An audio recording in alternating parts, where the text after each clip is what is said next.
Welcome to the Real Impact Podcast. I'm joined today by Guy Wallace. Hello, Guy. Hello, Greg. How are you doing today? Very good. And yourself? Fine, thank you. Good. So, very quick intro to Guy. Guy is someone that your name kept popping up. I heard a few different people mention you, and when you hear a name enough, you're like, "Oh, okay, I should check out who that is." So, I heard your name a few different ways through different people. Michelle Ockers was then talking about it when I was working with her, and I went, "Okay, I should go check out some of his stuff." And look, to say you've got a large body of work floating around out there is an understatement, I think. So I think when I first checked out your stuff, I was like, wow, there's a lot here. I have to get back to that. And I think it took me a little bit to get back in and get my head into it. But yeah, since then I've jumped into it a lot, and look, there's so much stuff where I'm like, all of this makes sense. And you've been around for such a long time. I think I saw you started in 1979, if I'm correct. Correct. And over that time, it's so interesting. I'm sure a lot of your tools and ways you've worked have developed over that time. One of the things I see in L&D is like almost this like reimagining of things that have existed for a long time, but people just call them different names. So I'm sure you've seen that plenty in your time. Oh yeah, yeah. And now you've actually moved into retirement. So I think it was December. I was first connected with you on LinkedIn, and in one of the first messages you just talked about, I suppose, what you owe to your mentors and some of those pieces, and the fact you're retired. And it was actually, that was when I was just sort of thinking about starting the podcast back in December. And when you said to me about, I suppose, that sort of paying it back, paying it forward, it was one of the things that actually stuck with me to go, no, I think that this is why I should do this. So obviously haven't been around as long as you, but there are people that are just joining the field of L&D, and if I can help them in the same way that I feel like you're willing to help other people, then I think that's good for everyone. So exactly. I asked one of my key mentors back in 1999. He was reviewing one of my books, and I said I attributed my approach to analysis, performance analysis, to you. And if you wouldn't like that, I'll take that out. And he said, well, come visit me. And so I did. And at one point I asked him, it was the late Gary Rumler now, Gary, how am I ever going to be able to repay you for everything that you've done for me? And he was writing at a whiteboard, and he turned to me and he said, you can't. And then he went back to writing on the whiteboard. He was joking with me. And he turned to me and he said, look, you're going to have to do what I had to do. I couldn't pay my mentors back either. All we can do is pay it forward. Now, I grew up in a professional society that was their thing. Everybody was helpful to everybody. You'd see them once a year at a conference or at the local chapter meetings, but that's what everybody was all about. So I decided that I needed to double or triple my efforts to share what I had learned from my many mentors. And then with a caveat that, hey, you should adopt what you can, but adapt the rest. So nobody can take plug and play and take something that, Guy does it this way, I ought to do it exactly like that. Yep. I don't get to do that on my many projects. I've had to adapt to the situation, the requirements and constraints of my clients and their situation. And so, everybody needs to learn how to do that, how to flex good practices to make them appropriate for your own performance context. That's one of the things that I say a lot, right? Is people will be like, "What's the process we should follow? What's the tool? What's the list of questions we should use to do, performance consulting or whatever name people want to use for it?" And I think that's one of the things I talk about a lot. There's not a list of questions. There isn't here's the questions you have to ask. Sorry, the light's being a bit funny in my face. There isn't a set list of questions, right? You have to be adaptable in those points. So, yeah, is that, obviously you've got some very, I'll say some methodologies that you apply. How do they typically vary? What are the variations you sort of see when you were working with clients on them? Well, so I might take a little exception to what you said about, the questions that you asked, but it's really the data that I want. I want a certain set of data. I want to know, people are on the payroll to do things, to produce things. Either they produce a product or they render a service. There's differences and variances in that. But what are the tasks that are performed in order to produce that output? And what are the behavioral tasks, those overt things that we can see, we can count, we can measure? And what are those covert tasks, the cognitive tasks, the thinking tasks that we cannot see? what is required task-wise to produce that output or to render a service, and who are the stakeholders for both the output and the process, and what are their requirements or constraints. And so I need to generate that data so I can help train people or help them learn how to perform competently back on the job. So I need that data, and it needs to be valid and it needs to be credible. And I'm always striving to make sure that my data that I collect is accurate, complete, and appropriate. And I know that completeness is the big issue. We can hardly ever get it complete because of those cognitive tasks. How do you think about what you're doing before, during, and after you do a behavioral task or task set? And so that's the goal, is to always try to get that captured so that you can reflect that in your instruction. And by instruction, I mean either performance guides or guidance or job aids or performance support, many different names for these kinds of things, or training or instruction or learning experiences. And so I need that certain data. So now the variance comes into, how do I get it?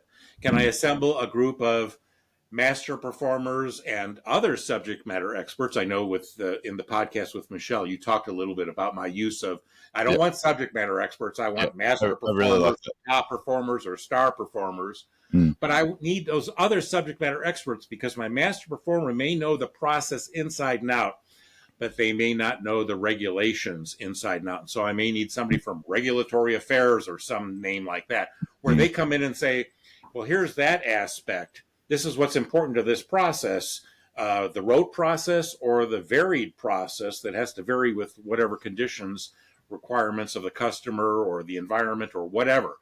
So I'm always going after that data. And how do I get it? Now, my preference is to use a group process where I assemble a team of maybe 8 to 12 master performers, other subject matter experts, sometimes supervisors of the target audience, sometimes relatively new performers, because as I've told my client groups, if you're giving me people with 15, 20 years experience, they have no clue as to what it's like to come on board today. And so I need somebody who's been recently down that path, who's got some credibility with you guys. So when they say things, they'll be believed. And I need that novice performer for the voice of the learners. They best represent the learners in terms of what it's like to come on board. What do you need first, second, and third? What can you defer till later? And so I assemble that group in an analysis team, and then I either take that entire team or a subset of them to become a design team. So, but most clients don't see the value in bringing a group of people together and the synergies that creates, and the better, richer data that you generate. And so we're left with traditional means, which are interviews and observations and document reviews. And you talk to person A and they tell you one thing, person B tells you something a little bit different, person C tells you something different, and you've got to reconcile all that. So you got to make the round again to say, okay, A, B, and C said this, what do you think? And then, so you can go around and around and around and never get that put in place, never get it stabilized where, you've got a consensus that everybody buys into it. And that elongates projects, driving up schedules and costs and all those kinds of things. So it's really about the data that you need just in time for your next steps. And to avoid analysis paralysis, for example, and I've seen this many times over my 45 years, is that people think they got to get everything all up front. No, that's wrong. You need to get certain things to feed your next step. So if you don't know what your process is, if you don't have a process, then you don't know what you need and when you need it. Can I defer it to later? Can I defer it to the next phase, or the second next phase, or the third phase? When do I really need this data? And for example, the cognitive tasks, the thinking tasks, I don't worry about those until I get into my development phase. I get a little bit of that in analysis. I get it in a little bit in design. But when I get into development, I've got to understand, now that we've nailed down the behavioral tasks, you do this, you do that, you do this, you do that. What are you thinking? What do you have to think about? How do you look at the situation and go, is this standard approach that I've got to do this next time? Or does it need to vary because of variances in the performance context? Hey, you're doing work. It's a nice day outside. Oh, next week it's raining. You may have to perform differently when it's raining. Or it's 120 degrees outside, Fahrenheit, at the top of a telephone pole. And so that's different too. And so how master performers think about those things is really critical. And I mentioned the completeness issue, but that goes to what Dr. Richard E. Clark, professor emeritus from Southern California University, who's been studying cognitive task analysis for 25 years. He's recently retired. But so his approach, his research has shown that master performers can tell you 30% of what they know to do. They can't, it's automated knowledge. They cannot tell you. You can hold a gun to their head. They can't tell you under the threat of death. Yep. The good news is that a different master performer knows a different 30% and is missing 70. So you talk to enough of them, you can get closer to 100%. You'll probably never get to it. But so if you bring a group of people together, they can work and feed off of each other, and you can tease all of that out, and people can go, oh, yeah, that's right. That is something that we've got to do or can consider. I forgot about that. But if you're doing the individual interviews, it's much more difficult to get that. And so, again, completeness is always the issue. It's easier for people to go, yeah, I look at something. Yeah, that's accurate. It seems appropriate. It's complete from my perspective. Yep. Because I'm not thinking about all the nuanced, non-conscious knowledge that I'm using when I'm performing. Anyway. And that's a sort of typical, I suppose, L&D workflow as such, where the SMEs, master performers, just review a storyboard. They go, oh yeah, that looks all okay. Like you say, it's the things by exception that they don't pick up in that. That is always the challenge. Or they'll pick it up later, and you'll be off to Rework City, which is a place I hate to go to. So I'm always striving to get it as complete as possible for my next steps, knowing that I'll have a chance to revisit again. So when I get into my development phase, post-design, post-analysis, I can then try to really nail down what's the thinking you've got to do. Once you anchor that with behavioral tasks that you can observe, you can see, you can confirm that they're real, that they're complete enough. Now you can go after, so what do you think about before you do that task? What are you thinking about as you're doing it? And what do you think about when you're finished before you go on to the next task or task set or steps? Or, our industry is rife with all sorts of varied language that new people coming in have to contend with. Yeah, and that's like I said. I've now, since hearing you talk about master performers versus SMEs, I've introduced that a lot, and I used to talk about it in a slightly different way and say to someone like, when you give me someone, don't give me the best, don't give me the worst. I want someone in the middle. I want someone, and all those different scales are important. But one of the challenges I've seen, particularly in the business that I work for, we have very, very knowledgeable 40-year veterans that know everything, and I'm always trying to say yep, I want someone below that. Give me someone else that is closer to the start of the process, someone that just started, whatever that is. So I've started to weave in and just change my language slightly based on the master performer piece. Is I want someone who's doing the job excellent today, that is the person on the front line. That was my challenge to my clients. They'd given me somebody, I think you talked about this story, so you must have heard it someplace, but I had somebody at Motorola who was the purchasing subject matter expert at corporate, but they were 7 years removed from the field. So they didn't know what was going on, what was current.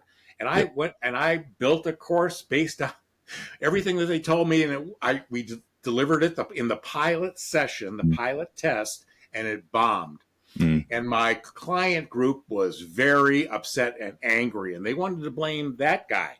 And I said, no, it's my fault. And they said, no, it's not. I said, yes, it is. And they said, no, it's not. I said, yes, it is. I said, it's my fault. I should have done it differently. I should have insisted to you guys that you give me somebody who was current, the best people in the field doing this job at a level of competence, because we want everybody to be more like them. So, and I learned from Neil Rackham talking about, do you want the best performers? Well, their egos are difficult to deal with. which is where I find that putting them in a room with others, it becomes a battle of the egos. But as they challenge each other, I get such better data.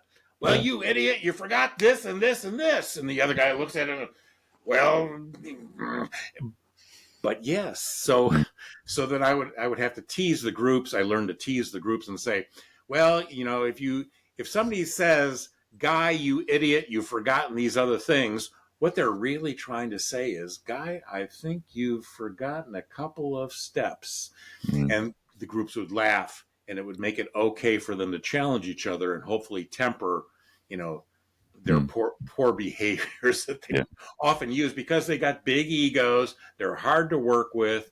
But I found it energizing to get them to come to a consensus or identify where there was no consensus, which was an issue to be dealt with later by my clients, in terms of, what do people got to do to be able to produce things and meet the stakeholder requirements, the regulators, the customers, the other fellow employees, management, shareholders. There's a lot of stakeholders, and what are their requirements? Maybe there are none for this particular portion of the process or the outputs and tasks, and maybe they show up later on. But the master performers generally know how to perform competently and be successful. They have learned because they've probably been burned by mistakes of their own or others, and they've learned how to navigate those things. A famous example is one subject matter expert, master performer, told me, yeah, I always need this data from a certain group, and they're always late in getting it to me. And so what I learned to do is to go in their office, climb up on a chair, and stand on their desk until they gave it to me. Now, that was his true story. Yeah. And so the person at the desk, with the guy standing on the desk, he made sure to get that guy his data on time because he didn't want to go through that again. Yeah. Not that we would teach that, but that was a funny little war story that we would tell people. If you're not getting what you need in a timely fashion, you need to go get it, not wait for them to finally get it to you. So you need to be more proactive than reactive.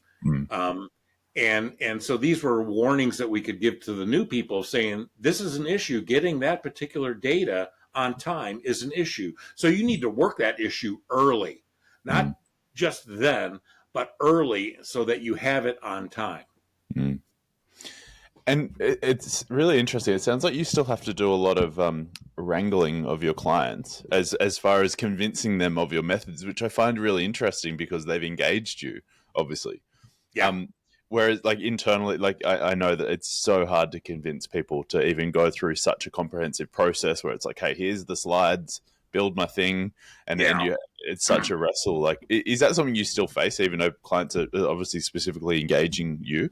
Well, as a consultant, and I can say that, I was on the higher end of the pricing. So they were bringing in somebody, and I learned this a long time ago. You always have more credibility when you go from Chicago to Dallas than if you live in Chicago and you're working in Chicago and you have a client in Chicago. You're just another consultant. But somebody flies you into another city across the country. Well, that's a bigger deal. Yeah. And so I think what my clients, my stakeholders who were resistant to the whole notion of training itself, when I started talking about performance, the outputs that people need to produce, I've had clients tell me, we don't need to do any analysis. So I said, okay, let's start right now. So these people, what do they do? And we kind of block it out like, ADDIE is a block model. You do analysis, design, and development. Or if you're doing videos, you do an set of interviews, you do a treatment, you do a script, you do a storyboard, then you do a shooting plan, and you produce a video. So there's steps you can always break out the big major duties or accomplishments, or I call them areas of performance.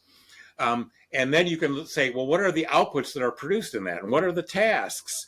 And who's doing what? Is there one person doing the whole set of tasks, or are there different jobs, different levels of management involved? Let's clarify that performance. And then I get to, so what are the typical gaps? Let's look at the measures for the outputs and start there. Is this first measure, is that always met, or is that sometimes met? Is that a typical gap? Not an atypical gap, but a typical gap.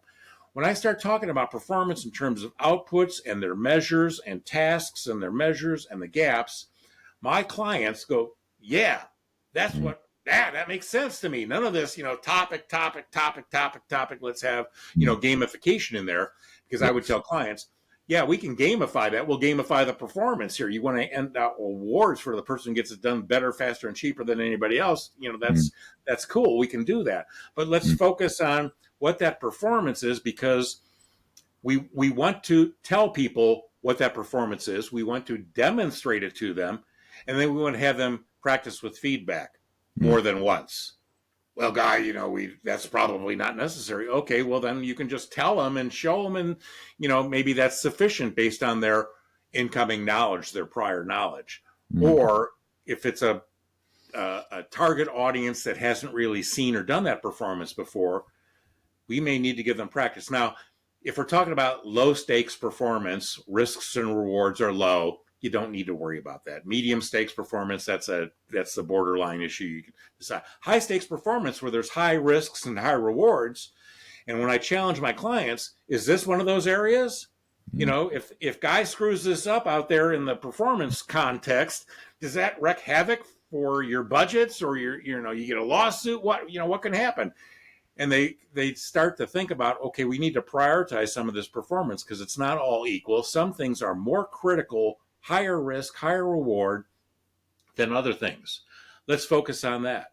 And if you're going to practice, I use whatever analogy, hey, have you ever learned to bunt in baseball? Well, did you do that one time and that was it? No, or you practice that over and over and over until you get it right. And if you're not giving sufficient feedback, corrective feedback and reinforcing feedback, Guy doesn't know whether he's doing the bunting right or not. And so you need that kind of a situation, an application exercise, practice with feedback, call it whatever you need to. But that's got to be the cornerstone. And I would tell my clients at the very beginning of the project, hey, look, unless you stop me, I'm going to make sure that 60% of the time is spent in practice with feedback. If that doesn't sound right to you, let's talk about that now. Because if we're going to spend the time and effort and money to train somebody to perform well, we should be serious about that. And we should make sure that Guy exits the learning experience and has that initial competence to go back to the job and continue to perform and to continue to learn. But we've got to get him to that point. Now, if you're flying an airplane with 300 people on board, you got to know that you got to have that nailed before you take the wheel and start to perform. So more practice with feedback, extensive practice with feedback, certificate, whatever you have to do.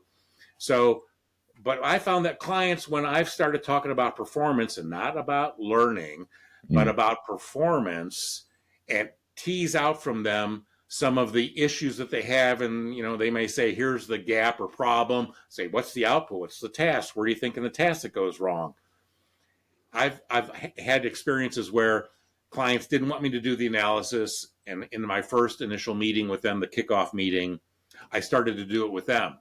And and if I was able to exhaust their knowledge, because, they had that job, 10 years ago or whatever, they go, oh, that's a good question. We should probably have that included. I don't know. Do you know? And so, okay, maybe Guy does need to go out there and talk to some people. And then if I can, I would try to get them to put together the right people in a room. Nowadays we do this virtually. It's more difficult, but if we can get people together to see if we can build a consensus on, what does the new person need to know in order to be able to do and produce outputs, which are inputs downstream, either inside the company or outside the company, but we're producing things that should have some utility, some value downstream. So I take a process orientation to that, and many of my clients were in manufacturing and that, but many of my clients back starting in the 70s, 80s and 90s were all process oriented. They understood they needed to really kind of nail down their processes and either lean them or Six Sigma them and reduce the variation in them to improve the outputs, and reduce variation in the output by reducing variation in the process, in which if people are involved in the process, that can be a key point where variation happen because you do it differently than I do, or I'm having an off day today and the stuff I'm producing is a little bit not as good as it was yesterday.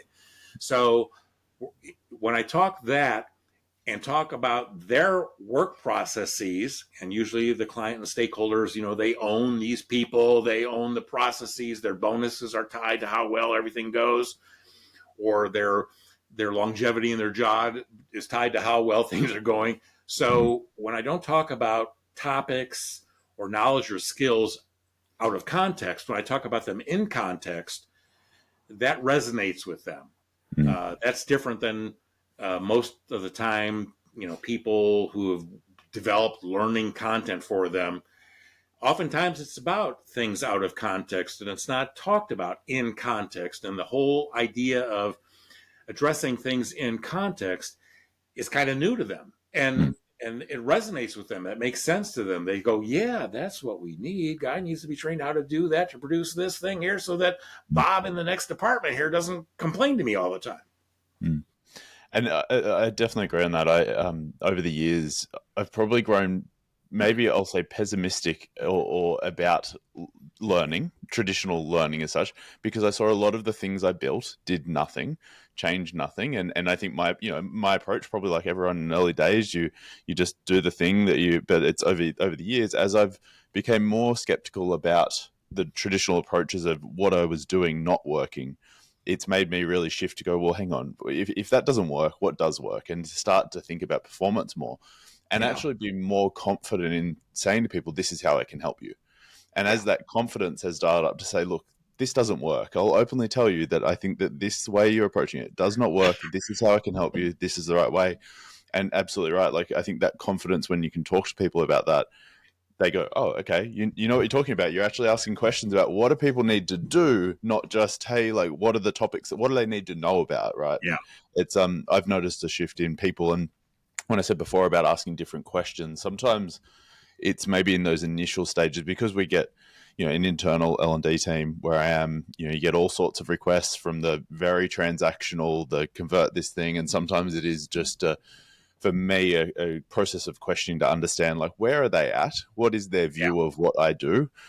What is their outcome they're seeking? Because some people do just want the thing built, put it in the LMS so I can tell my boss the thing's done, and they want to move on. And I think the sooner you can almost sort through some of those to say, well, who are the people that actually want the problem solved and want you to solve it properly? And it's exciting when you find someone that wants to talk about that. What hills you don't want to die on. Do you really challenge that, or you just salute and go off and do it and get it done? And I might say, well, I wouldn't do that, but I'll salute you and go get it done just the way you want it. But I don't agree. But you're the boss. He who pays the fiddler calls the tune. Yeah. And so you've got to make those kinds of decisions. And I've had clients, ask me, well, what do you mean you wouldn't do it that way? Well, because that's not going to have an impact. You're going to spend a lot of money. You're not going to have a positive ROI. You're going to have a negative ROI. You're going to spend a whole bunch of money and get nothing for it. That's a negative ROI. Oh, well, what do you suggest? They might ask. So, timing is everything. Knowing who you're talking with, reading the room, reading the personalities, reading whether or not you can be so bold as to say that. But as an external consultant coming in, I'm usually working on high stakes things. So what's worked for me may not work for everybody. When I worked in a corporation, I worked at a company called Wix Lumber and then Motorola before I became a consultant. And sometimes you just salute and go do it and get it done. And you use various sneaky tricks to try to improve the impact by focusing on performance. Work with this SME, convert these slides. Okay. But then in my interactions with that SME, who may or may not know how to perform, I try to refocus everything on that performance. And one of the ways to do that, and this is controversial as to when did this start, but I learned this in 1979. You backward chain when you do design and development.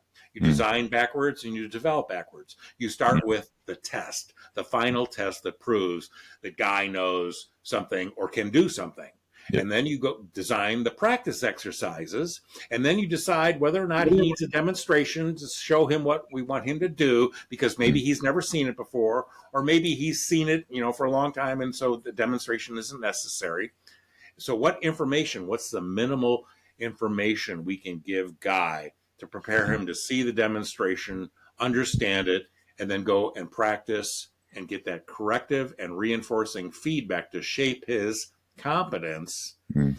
And the very last, I've had clients say, well, we don't like testing. Well, then the last practice exercise is the test. Shh, we won't tell anybody, but that's what. So now you know whether Guy is really prepared to go out and do the job. Now, is that job chock full of high risk, high reward performance? And if he screws it up, whoa, and so, so you're always kind of manipulating client. I've even told client groups, yeah, I'm manipulating you for your own benefit, because if these learners really master the performance, you win. Isn't that what you want? Yeah. And so that kind of throws them for a loop. But they brought me in from out of town, and I have a little bit more credibility. We're working on something that's significant enough for me to encourage the client, the requester, to form a project steering team of the stakeholders, my clients, customers, because that's who we're trying to serve. And there's a whole bunch of business decisions that have to be made when you're doing learning experience design or instructional system design, whatever you call it. And so these business decisions are critical, and they need to be making them. We in learning and development should be making the business decisions. How are you going to affect transfer? One of my things is that I would tell my clients in the very first meeting, I'm already worried about transfer. And my client would look at me and go, why are we talking about that? We haven't even done analysis or design or development. You're talking about transfer? And I go, yeah, I'm worried about transfer, because who's gonna screw it up? Who's going to stop the transfer from happening? If we train people to do this, what you want, is the supervisor going to say, hey, Guy, I don't understand what you're doing, to do it the old way, because I understand that and I can manage that. Is that going to happen? Or would it be the peers, or would it be the customers? Who is in the performance context that could inhibit, slow down, or stop dead transfer to the job? This Guy can learn it and prove it in the practice exercises and tests, and then get out on the job here, and then it doesn't go, it doesn't work, it doesn't fit, it doesn't flow, and so that's just my sneaky trick, is that I bring it up early, because I'm going to bring it up every time I meet with the client group, and worry about transfer. And at some point, the client group is going to go, oh yeah, and they'd say, what are you going to do about transfer, Guy? And I go, that's not on me. That's on you. You own the people and the management and the environment. If you don't say, I expect this to happen, I'm going to inspect to make sure it happens, and I'm going to provide positive and negative consequences appropriately, depending on whether or not transfer happens. And because learning and development folks, we can't affect transfer. We can't stop a supervisor from telling the learner not to do it that way, to do it some other way, or to take shortcuts that are inappropriate for safety reasons or regulatory reasons or whatever. So that's got to be a partnership with the clients, with the stakeholders, so that they understand we can help people learn things, but to move it into the job and make sure it sticks, that's on you. Now, if we need to train the supervisors and the peers about what Guy has learned, he's going to come back and do things differently. Maybe it's just the communications, maybe it's education, maybe it's training that we need to give them, so that they're prepared for Guy to come out there with a newfangled way of doing something and to make it happen. And clients at some point will go, damn, he's right. This is exactly what's going to happen. The old Joe out there is going to stop Guy from doing it that way. Oh, he's right. Okay, I guess I've got, and so they can see now what they've got to do in order to make this happen. Again, I'm working on high stakes stuff, luckily, and so they pay more attention to that. But if you're working on just general content that where the stakes are medium, then that may be a little bit different, and how you play that, varies. So again, you can adopt certain things of how I've done it or other people have done it, but you have to adapt things here. You have to retrofit it into your world to make it work for you.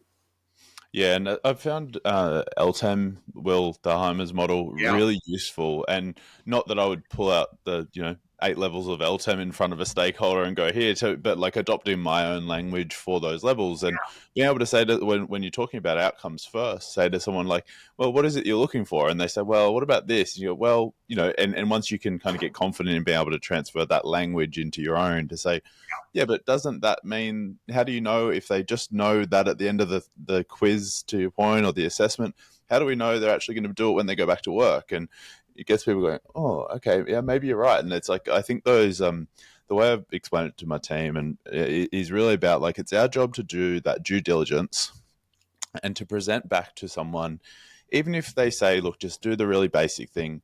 It's our incumbent on us and our profession in a lot of ways to actually put forward the other option. To say, hey, I understand you want this, but if you truly want to solve it based on what we know right now, based on what I hear, we think that this is actually going to solve the problem. At least we're presenting the option that we know would make a more meaningful difference. And if they come back later and go, that thing didn't work, you go, well, remember that time that we put the other option next to it? Well, at least you take the blame and say, I should have pushed harder for that one, and they go, oh, okay, you're not blaming me. But I think that, how you work with the customers, how you convert all of our learning language into the language of the business. If you're not producing outputs, you're rendering services, then you convert your language to a service framework.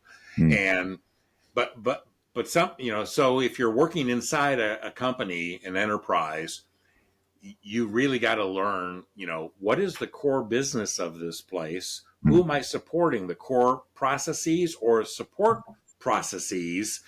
And how do I learn their language? And so I'd be open with the people I'd interview and say, I may use, this training or learning language here, but help me understand what that means to you. Help me, figure out what the analogies are too.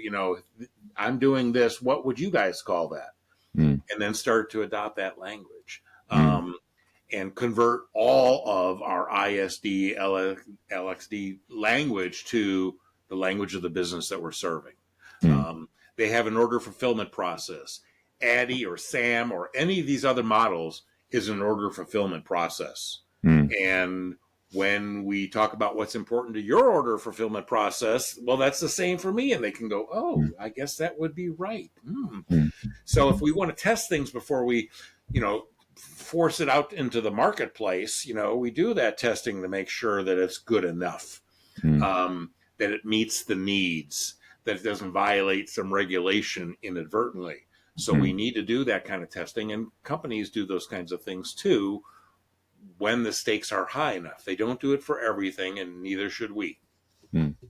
I think that one of the things I think I've got on my side that's worked well for me is I came into L&D by accident, like most people do, but I was in the operations side in mining to start with and web design before that. Weird left turn in my career. But then sort of falling into L&D, it took me a very long time before I read any kind of L&D textbook. I was just looking at things going, why do we do things like that? Isn't it better to do that and applying the tech lens and just maybe a more like process improvement type lens? So I was probably late to actually like put any L&D books on my bookcase and start to then think about, well, what's the learning language that sort of, to be able to talk to it. So I think sometimes like some of that, particularly now, I'm in an adjacent industry to mining now. So I think that's been something that's really served me well is just that time, few years in an operational sense to now come into learning to say, well, I had to learn learning, language in a way to think about how do I sort of talk more internally to people about what it is that we're trying to do. So that's that's worked well. But I think just that general, like you say, learning about the business, and I've got some really good stakeholder relationships where I'll just talk to them about, hey, what's going on in your world? What are your challenges? Like what's keeping you up at night? And it's like, it's not just saying, well, what's your learning thing?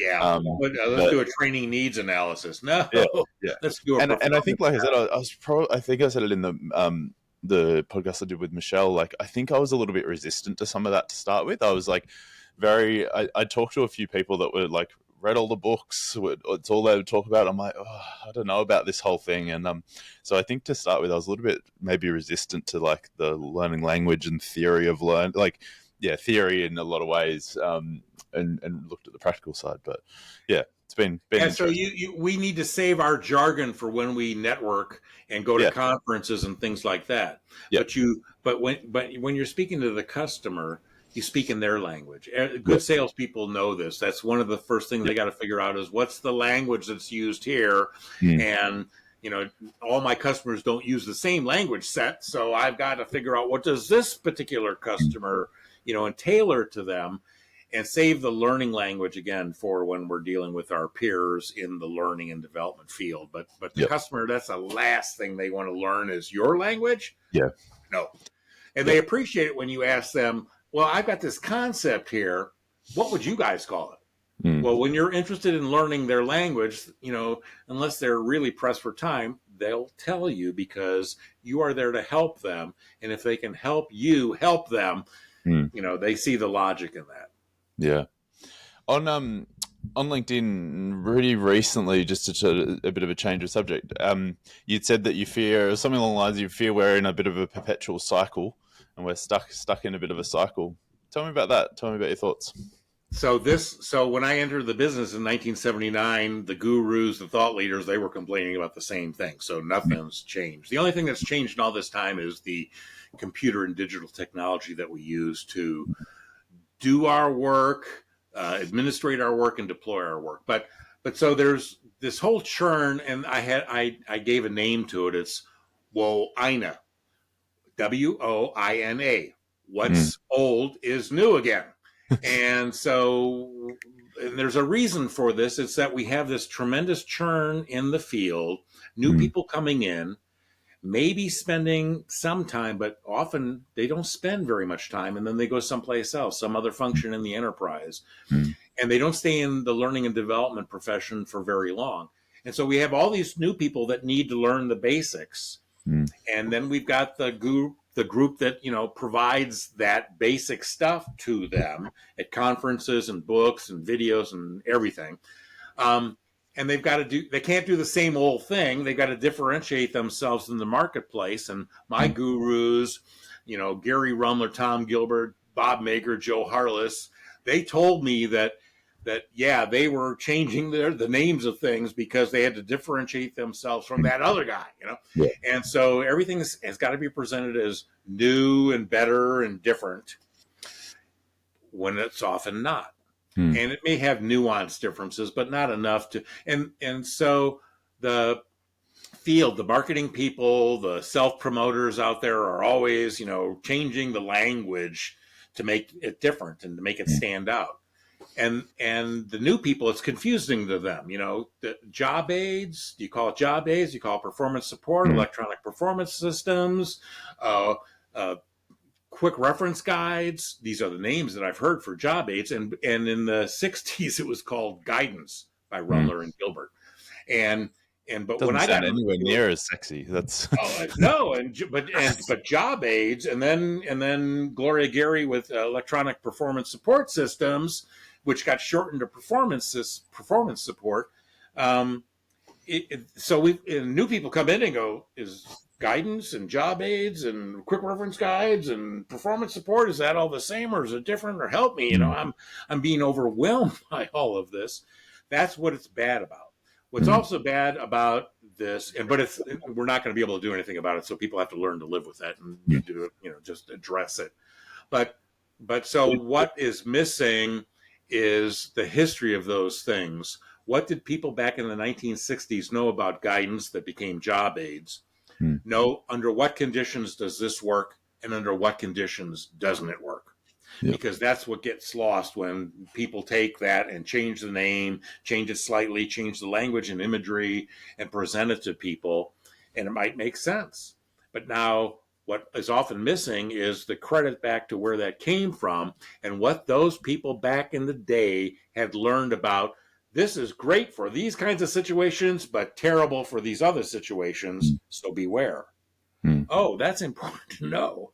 And so that's what gets lost. So, I don't want to be, standing out in my front yard yelling, get off my lawn, because I have my own set of language that mm, I've learned from somebody, And to make it retrofit back into my methods, my process, my tools, my techniques, I changed the name. The late Joe Harless back in the 90s came up to me at a conference and said, why did you change the name job aids to performance aids? And I also noticed that you've changed job model to performance model. What the hell?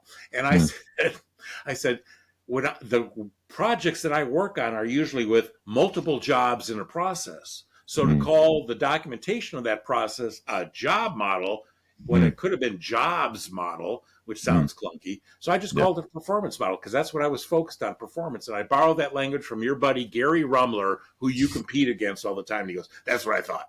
Yeah. And so, I've done the same thing. I've been guilty of that because I've tried to make the things that I've learned and adopted or adapted and retrofitted into my own methodology set. It had to make sense. You couldn't call it jobs here and performance there. That's confusing to my clients. So you just pick a name and stick with it. And of course, then things change. I used to call training and development paths and such. And then the language changed thanks to Peter Senge in his 1990 book, The Fifth Discipline, which is about systems thinking. But the learning organization was in there, and everybody had to be about learning. And so all of my corporate clients, Fortune 10 and 20 and 30 companies, switched their language from training and development to learning and development or something along those lines. And nothing else changed. So my joke is that, it's like people running into a witness protection program, hiding from the past, but not really changing anything. Yeah. And so these are the issues, the challenges. This is why we're in this perpetual cycle, new people coming in, and we're renaming things in the next cycle. And sometimes it's different, enabled by technology that is ever evolving, or it's not. And there's this trail of varied language and methods and things like that aren't really different, but have been spun by marketing folks as something new and different. And so that's just the struggle for new people coming in. Now, I've had staff of up to 25 people in my companies in the past, and it was difficult for the new people coming in to learn all of this and then learn the language of our customers, which we were, as a consulting organization, we were dealing with all sorts of different industries, all with their different language set. So it was a steep learning curve for everybody to really, come up to speed and be where they needed to be in talking with clients and learning new things and integrating that into their own tool set. Like I said, I've been in the field a lot shorter time than you, and I've even seen that shift from training to learning. And then recently, I had someone start talking about, instead of learning, capability uplift, and I'm like, hang on, what do you mean when you say, and really it was the same thing with a different word. Yeah. And it's like, and I said to the person I was talking, like, look, and there was someone in my team, unless we actually change the underlying behavior of what it is we're doing, if we just keep putting a new label on the packet and call it something different, nothing will be different. We can't just go, well, that's a dirty word now, we don't associate with that. It's like, unless we actually shift the thing that we do underneath that. And I'm sure that then you'd span that out over, like you say, 40 years, even into your mentors, it's been the same thing over and over. But so I've used the word competence, performance competence. I've got a definition for it, but it could have very easily been performance capability, capacity or capability, depending on what my clients use. So, but many of my clients used the term capability back in the 90s. And so we would, go in there and do a master word search and replace competence with capability, just so that our language resonated internally. They go, oh yeah, we know what that means, but this performance competence thing, what the hell do you mean by that? And so you just learn to make those adaptations.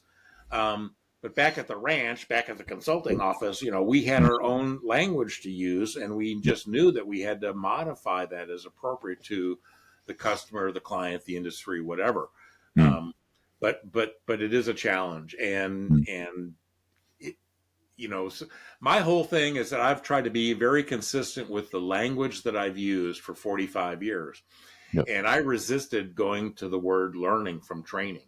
So I have a 2001 book on training and development systems view, which later versions of that book became learning and development systems view. What are all the processes in a learning function or training function? But yeah, so the word training hasn't really ever really totally gone away, but it's in the minority of situations now. And that's just something that's inescapable. The new people coming in have to figure that all out. And I think it should be comforting for them to know, yeah, it's not you. it's the context you're in. We have this long history of all these different labels for the same darn thing. And you have to figure that out, but it's not you. It's what you're entering. It's the performance context that you're in. It's the profession that you're in. And there are reasons for those changes, not necessarily, good for the learner, the new professional coming in, trying to become a valued practitioner, a competent or a capable practitioner. But because I've seen that frustration with people going, oh, that's the same for years. I thought that was different. No, it's really the same thing. As much as anything can be the same thing in different places.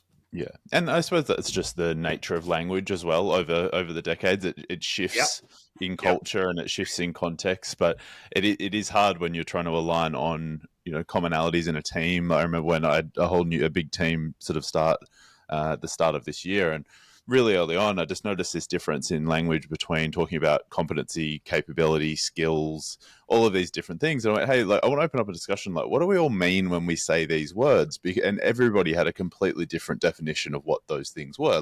There was some overlap, but I kept hearing almost, for some people, they were interchangeable words. For some people, they meant very specific things with those words. And just trying to, even us as an internal team, align on, when we talk about this, what do we mean? If we're talking about a competency matrix versus a skills matrix, is that the same thing? Is that a different thing? Yeah. And so it was really I frame performance with areas of performance because major duties, same thing, had nuanced meanings in certain of my client organizations that didn't really weren't compatible with how I wanted to use that, or key results areas or accomplishments, a lot of different language for the chunks of performance. And I simply call them areas of performance. So people say, oh, what is that? I say it was like major duties or key results areas. What do you guys use? And either we use their language and I chunk performance out, ADDIE is ADDIE, and those are areas of performance or key results areas, whatever you want. Yeah. And when my clients in the room started fighting over what those labels meant, they would say, Guy, let's just use yours. Yeah. And so you had to be ready for that to go either way. Yep. Maybe to bring us home then on that one, what are, for new people starting, I don't know whether this is an easy answer, but what are some of those timeless fundamental things that it's just focus on these few things? What would your takeaways be for someone new starting? What hasn't changed? What do you think will keep being the same? So on my first day in the job right out of college, I was given 3 things to read. One of them was a newsletter about guidance, the short way home, talking about how guidance, or what was then known as job aids more popularly, that we should default to that. My new boss, who was 2 weeks into the job, before I got there, we were all new. And they had said, we're gonna default to job aids and not do training.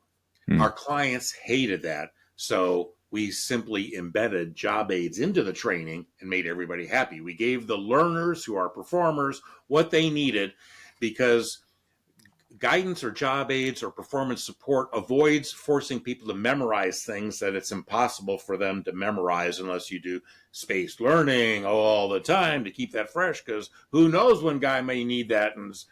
And so why don't we just give him a step-by-step, flow chart or something that says if-then table so that he can perform when it's needed. So most of performance, in my experience, doesn't require memorization. The performance context does not demand memorization. It allows for a referenced performance response and doesn't demand a memorized performance response. Now, if you're a first responder in an ER, or you're dealing as a salesperson with a customer, or anybody that's doing face-to-face with customers, they have to memorize more things. But most of my experience in all the analyses that I've done over the years, most of that could have been handled through guidance or job aids or performance support, and not a training session or a learning experience. You save those things for when people really need to have those memorized. Then if they go out to the job and use it every day, all day long, that's going to help them memorize it. If they use it randomly, not very often, unpredictably, then we're going to have to do spaced learning to do that. So default to guidance versus learning experiences, I think. The other thing is that when you're doing the analysis, you've got to avoid analysis paralysis. You've got to know what I can get now, what I can defer till later in my overall process, my order fulfillment process. And Bob Maker and Peter Pipe had a book from, I think, 1970, analyzing performance problems, or they really ought to wanna. And so there's a flow chart in there that's a classic, and there are many versions of this kind of flow chart. They weren't the only ones. They weren't the first ones to do this, but it's the most popular. It helps you determine whether or not instruction or training or learning is even needed, because it might be the consequence system is out of balance, forcing Guy to take shortcuts that cause safety problems, and that's what the root issue is. Guy knows what to do. If you held a gun to his head, he could do it the right way this time, but if it's the supervisor's pressuring him or the situation is pressuring him, he's going to take those shortcuts. So training is not going to, instruction is, and learning is not going to solve any of that thing. You have to go and change the consequence system. Or maybe the process is deficient. I've had many master performers say, yeah, we don't follow the corporate process, because if we did, we wouldn't be successful. They can fire me for not doing it, but I'm so good, I'll work for the competition tomorrow. And so when my clients would hear that kind of stuff, go, okay, we need to fix the process, because this process is broken. And the master performers have figured out how to do it differently.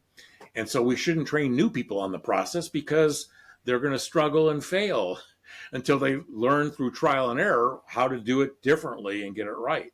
So, and that's one of the things I learned from Gary Rumler, is that the first thing he does is give the learner, the performer, the benefit of the doubt. And he would say, what's the process? Is there one? If there is it adhered to? If not, why not? And focus first on the process, because most processes are unnamed, unmapped, unmeasured, and unmanaged. And so the informality of all of that creates all this variance. And so that's what needs to be addressed, is the process itself. And then maybe you need to train people on the new process, the improved process. And so the next thing he said would be the consequence system. That's the second thing he always looked at, is what's driving behavior. The consequence system drives behavior, drives culture, whatever your language is for those kinds of things here. What do we do with our best performers? We give them more work than anybody else. Eventually they smarten up and they quit and they slack off and they don't do it. They don't get things done. They miss deadlines.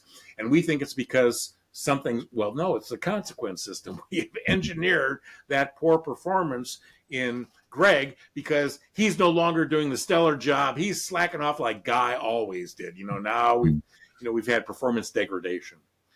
So that second thing is, focus on the performance variables as a performance consultant or performance improvement consultant. The third thing is that I learned from Tom Gilbert's 1978 book, Human Competence, about the cult of behaviors. And that was where we were focused on behaviors out of context. We didn't understand, is this behavior appropriate in this situation, but a different behavior is appropriate in a different situation? We were focused on behaviors without understanding.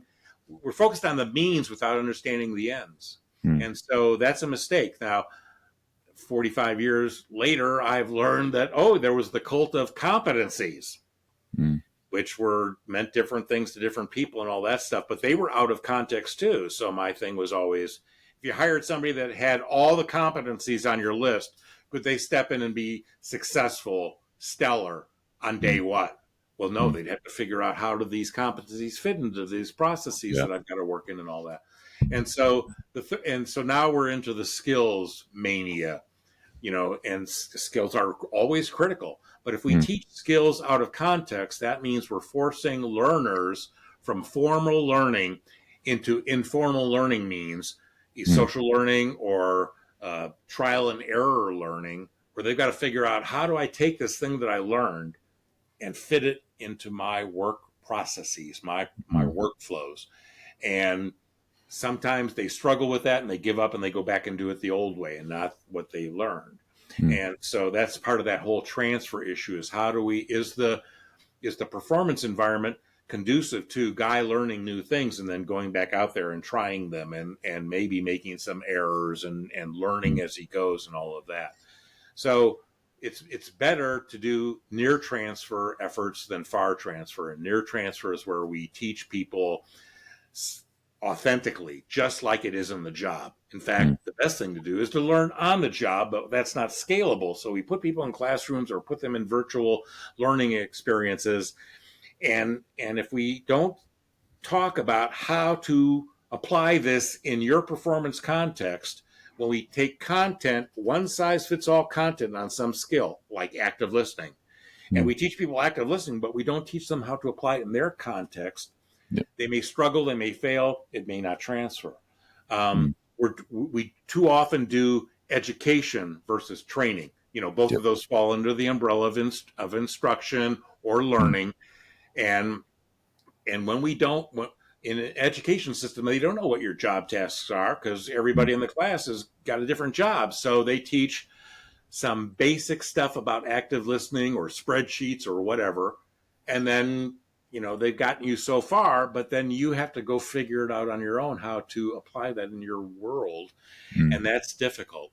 So the analysis is important to understand that performance context so that we can look at, the process performance itself and all the variables, so we can do more performance consulting than just learning consulting.